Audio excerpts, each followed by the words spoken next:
Поштувани, добар ден. Започнуваат вестите на Канал 8. Општина Кочани доби финансиска подршка од државата во висина од околу 50.000 евра за реализирање на мерките за спречување на аерозагадувањето. При тоа се одобрени и два проекти за уредување на училишни дворови и подобрување на вентилацијата и греењето во јавните институции. Општина Кочани доби 3 милиони денари и одобрени два проекта за хортикултурно уредување на училишните дворови по јавниот повик што го објави владата за реализација на програмата за намалување на аерозагадувањето за 2020 година. Со цел да се намали аерозагадување од институциите во централното градско подрачје, наменети се средства за набавка на опрема за греење, вентилација и климатизација во Центарот за култура Бели Мугри, а ќе се изврши озеленување на дворните површини на основните училишта Свети Кирил и Методи и Никола Карев. Енергетската ефикасност ќе биде подобрена и во основното училиште Малина Попиванова, каде што ќе се реконструираат кровот и фасадата на училишната зграда. Заменик министерот за животна средина и просторно планирање Јани Макрадули и градоначалникот на Кочани Николчо Илиев посетија дел од објектите кои се опфатени со мерките за реализација на средствата од програмата за намалување на аерозагадувањето. При средбата со директорите, заменик министерот беше информиран за потребните идни интервенции за подобрување на зелените површини и енергетската ефикасност.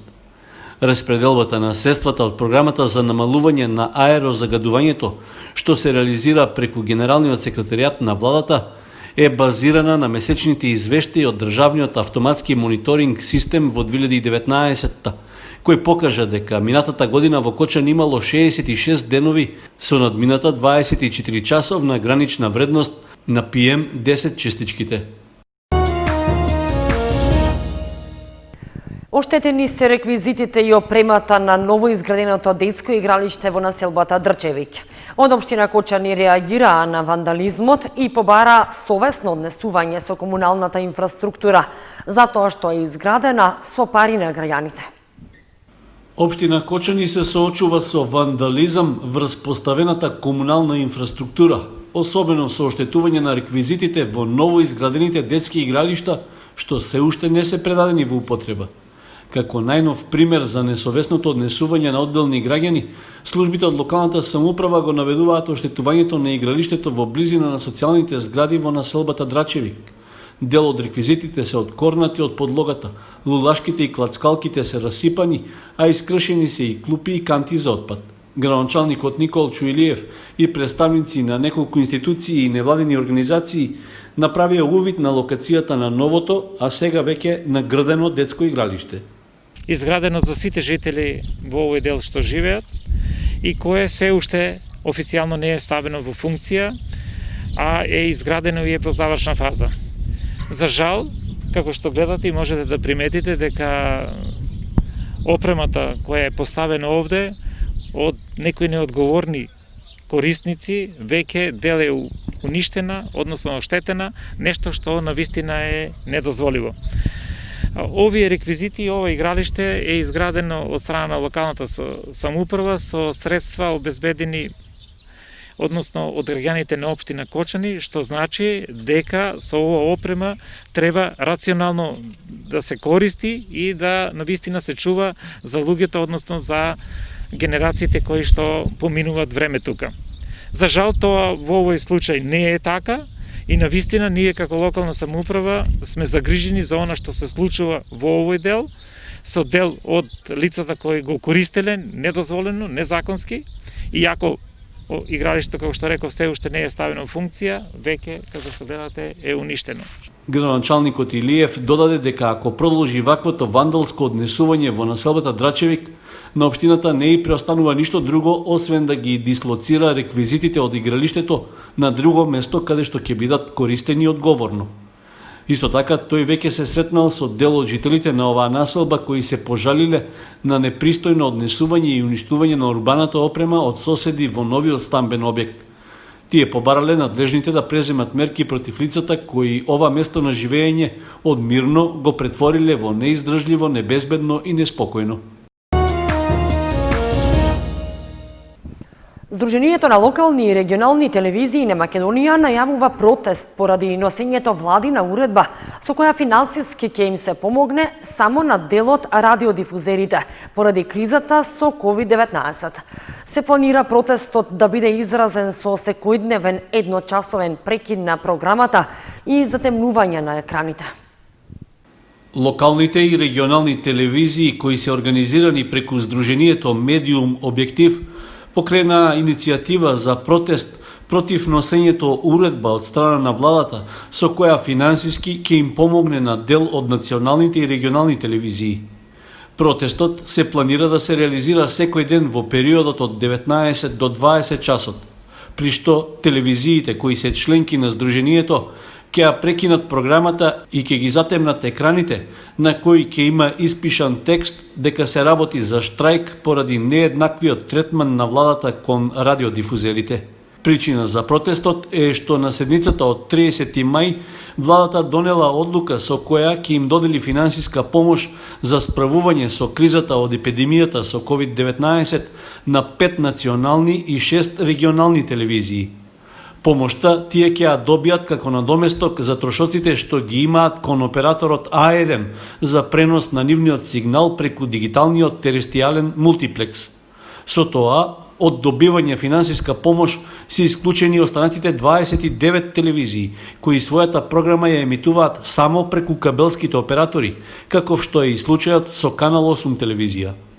Од Сдруженијето Медиум Објектив оценуваат дека со ваквата постапка владата ги дискриминира медиумите со оглед што сите се погодени од економската криза предизвикана од вонредната состојба со епидемијата од коронавирусот. При тоа се нагласува дека од суштинско значење за демократијата и за пазарното општество, особено во чувствителен период каков што е овој, е ниту еден медиум да не биде изземен од која било одлука што ја носи владата, а што е поврзана со активностите на радиодифузерите. Сите локални и регионални телевизии, без оглед дали програмата ја емитуваат преку кабелските оператори или ја користат дигиталната платформа, во целиот овој период на криза секојдневно се борат за својот опстанок, за покривање на трошоците за работа и за извршување на информативните задачи што се од јавен интерес. При тоа го одржуваат и бројот на вработените. Сепак, тие се соочуваат со сериозни финансиски загуби затоа што најголем број од компаниите веќе ги прекинаа рекламните активности, а рекламирањето е основниот извор за финансирање на локалните и регионални телевизии. Основното училиште Никола Карев целосно ги смени клупите во училниците и ги освежи просториите и холот на училишната установа. Според протоколот за упис се одвива и уписот на првачињата, информираат од училиштето. И основното училиште Никола Карев состојбата со COVID-19 и отсуството на учениците од настава го искористи да ги освежи просториите, училниците и холот на училишната установа со сопствени средства од училиштето. Бојадисани се сите училишни простории, освежени се и насликани со интересни цртежи и пораки ѕидовите во холот. Сменети се сите клупи во кабинетите и останатите училници. Кабинетот по географија посебно е уреден со донација од компанијата Антура и општина Кочани. Горе на трети спрат се сменети, се обновени кабинетите по историја, географија, физика, хемија. Значи се сменети плотните, учениците можат да се вратат и да пишуваат на сменети плотни, се сменети и столчињата, значи се обновени. Продолжуваме исто тоа да го работиме и на втори спрат, кабинетите исто ќе бидат опремени со нови клупи. Исто така во училиштето се променети и училишните ѕидови. Значи, дел од училниците се варосани, дел од учениците има графити на нив, исто како и во ходникот со едукативните игри и странично се исцртани со содржина што е достапна за нивната возраст. Сакам да напоменам дека и спортската сала има промени во спортската сала и таму е избелено, изфарбано и се сменети светилките во спортската сала. Значи, комплетно сме подготвени за пречекот на учениците и да се надеваме дека оваа состојба ќе се смени и од септември ќе можеме да ги примаме нашите ученици. Поставена е и во функција интерактивната табла во училиштето, а во наредниот период ќе се продолжи со реновирање, чистење и дезинфицирање на целата установа. Петрова додаде дека уписот на првачињата кој започна од вчера тече во најдобар ред и запазен е протоколот даден од владата за упис на децата во прво оделение. Иако класичната настава и директниот контакт со учениците не може да се замени со ништо, сепак Петрова истакна дека онлайн наставата се одвива задоволително и се врши испрашување и оценување на учениците и учебната година ќе заврши на 10 јуни. Доста активни се учениците и наставниците во однос на реализирањето на онлайн наставата и за тоа подготвија и 5-минутно видео со сите активности на учениците од дома. В петок, 5 јуни, ќе се спроведе првото авионско прскање против комарци за оваа 2020 година во општина Виница. Авионското прскање ќе се спроведе во раните утрински часови на територијата на општината, а доколку временските услови не дозволуваат авиотретирање в петок, истото ќе се спроведе следниот ден. За таа цел од општината апелираат пчеларите на време да ги заштитат своите пчелни семејства. Заврши тестирањето за COVID-19 на вработените во градинките. Во Кочанската детска установа тестирани се вкупно 98 лица. Донесен е и протоколот на владата за активности во установите за згрижување и воспитание на деца по завршување на ворената состојба. Заврши таргетираниот скрининг за COVID-19 на вработените во градинката во Кочани. Тестирани се вкупно 98 вработени во детската Кочанска установа, информира Едита Миткова, директор на детската градинка Павлина Велјанова. Таргетираниот скрининг за вработените во градинките се спроведуваше по посебен протокол и со земање брисеви во пунктовите и во центрите за јавно здравје. Резултатите ќе бидат готови за неколку дена. Инако пред 3 дена владата на седница го усвои протоколот за активности во установите за згрижување и воспитание на деца по престанување на траењето на ворената состојба. Пред да се отворат установите, потребно е да се исчистат и дезинфицираат сите простории во објектите, да се направи чистење и дезинфекција на целата опрема и инвентарот. Установата да обезбеди доволна лична заштитна опрема, маски и ракавици за вработените. Установата да има бесконтактен термометар за секој влез на установата. Да се направи распоред за прием на децата по воспитна група и да има 10 минути период за прием помеѓу воспитните групи, доколку влегуваат на ист влез. Да се одбележи пред секој влез на објектите растојание од 2 метри за родители при предавање на деца. Задолжително мерење температура со бесконтактен термометар на вработените при влегување во установите и воведување на задолжително миење на рацете или дезинфекција. Задолжително мерење температура со бесконтактен термометар на децата при прием во установата и задолжително миење на рацете. Да се обезбеди растојание од 2 метри меѓу масите за седење на децата.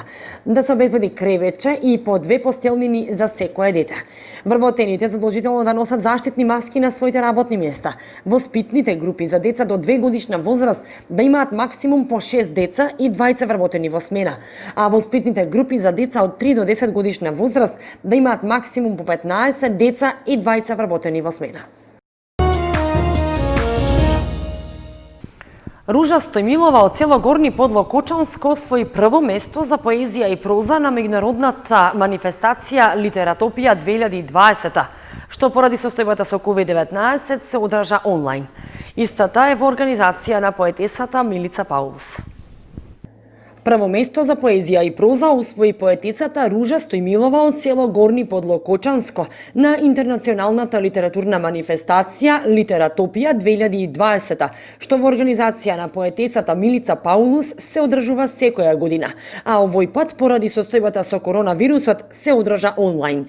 Стојмилова е изненадена, но воедно и презадоволна од својот успех. И за Канал 8 истакна дека и освен на оваа учествувала и со афоризми за кои освои втора награда на манифестацијата за уметност, литература и култура Планетопија 2020, исто во организација на писателката Милица Паулус.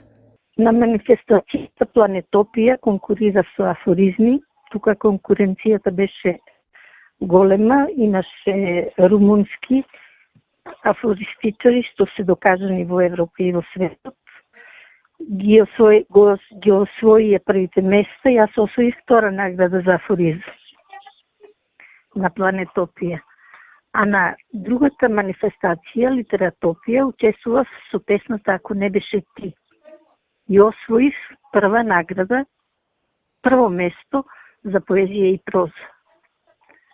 Имам учествувано на многу поетски манифестации, на Гордана Коцева, Euroart, Охридијада, Охридски бисер. Стојмилова е учесник и на афористичките вечери кои се организираат, но оваа година беше истата одложена заради состојбата со COVID-19. Инаку Стојмилова е активна на повеќе полиња од општественото живење. Локален координатор е на жените фармери, член е на Сдруженијето против рак на дојка Борка, член на специјалното жири на Македонската асоциација против сиромаштијата, член на литературниот клуб Копнеш при библиотеката Искра и на афористичката репрезентација на Македонија. Два пати има добиено признание за хуманост од вешта жена, а беше учесник и на 4-дневниот семинар против насилство и родова нееднаквост.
Почитувани, тоа беше се што ви подготвивме за ова издание на вестите на Канал 8. Останете и понатаму со нашата програма.